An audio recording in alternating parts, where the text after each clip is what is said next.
Hi friends, welcome to Mamata's kitchen. ఈరోజు వచ్చేసి ఎంత టేస్టీగా ఉండే మసాలా వడని ఎలా చేసుకోవాలో చూసేద్దాం. వర్షం పడుతున్నప్పుడు ఎప్పుడన్నా తినాలనిపించినప్పుడు పిల్లలకి ఈజీగా చేసి పెట్టే స్నాక్స్, స్కూల్ నుంచి రాగానే ఇలా మసాలా వడని చేసి పెట్టండి. చాలా టేస్టీగా ఉంటుంది, చాలా బాగుంటుంది. ముందుగా శనగపప్పుని ఒక 5 అవర్స్ కడిగి నానబెట్టేసుకోండి. 5 అవర్స్ పాటు నానబెట్టుకోవాలి.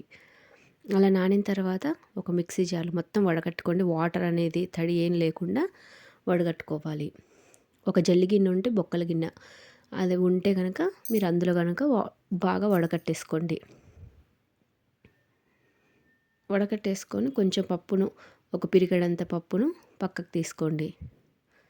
మిగతాదంతా మిక్సీ జార్లో మిక్సీ చేయండి. ముందుగా మనం కావాల్సింది కారానికి సరిపడా ఇందులో ఎండుమిర్చి వేయడం వల్ల చాలా టేస్టీగా ఉంటుంది.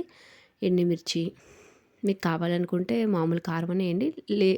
అలా వేయకుండా మంచిగా ఇలా టేస్టీగా రావాలంటే ఇలా వేసుకోండి, చాలా టేస్టీగా ఉంటుంది. అందులోనే అల్లం వేయండి, వెల్లుల్లి ఒక 10 వెల్లుల్లి వేయండి, పచ్చిమిర్చి మీ కారానికి సరిపడా పచ్చిమిర్చి యాడ్ చేసుకోండి.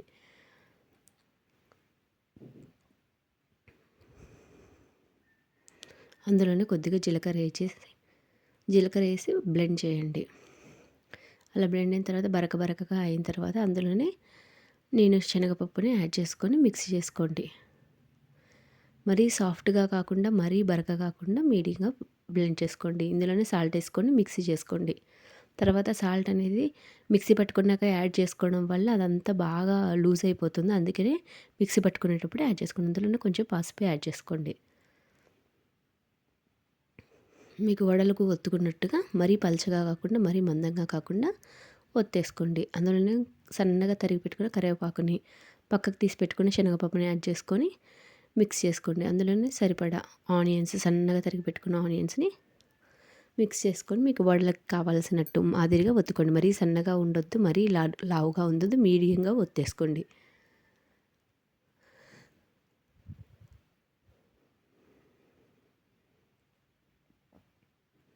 అలా ఒత్తేసుకోవాలి.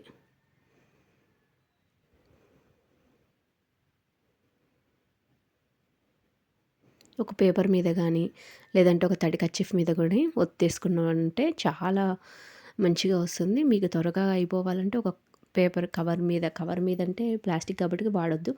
ఒక కర్చీఫ్ తడి చేసుకొని దాని మీద ఒత్తుకుంటూ అన్నీ ఒకసారి వేసుకోండి. ఇట్లా ఒక స్టవ్ మీద గిన్నె పెట్టేసుకొని అందులో ఆయిల్ హీట్ ఎక్కాక మనం చేసుకున్న వడలన్నిటిని అందులో యాడ్ చేసుకోవాలి. రెడ్గా అయ్యే వరకు ఫ్రై చేసుకోండి.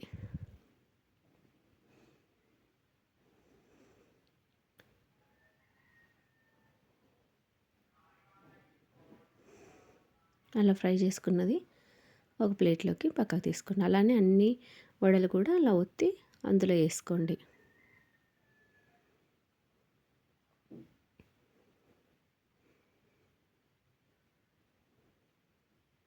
ఒకసారి ఇలా ట్రై చేయండి, చాలా టేస్టీగా ఉంటుంది. ఎంతో టేస్టీ అయిన మసాలా వడ రెడీ.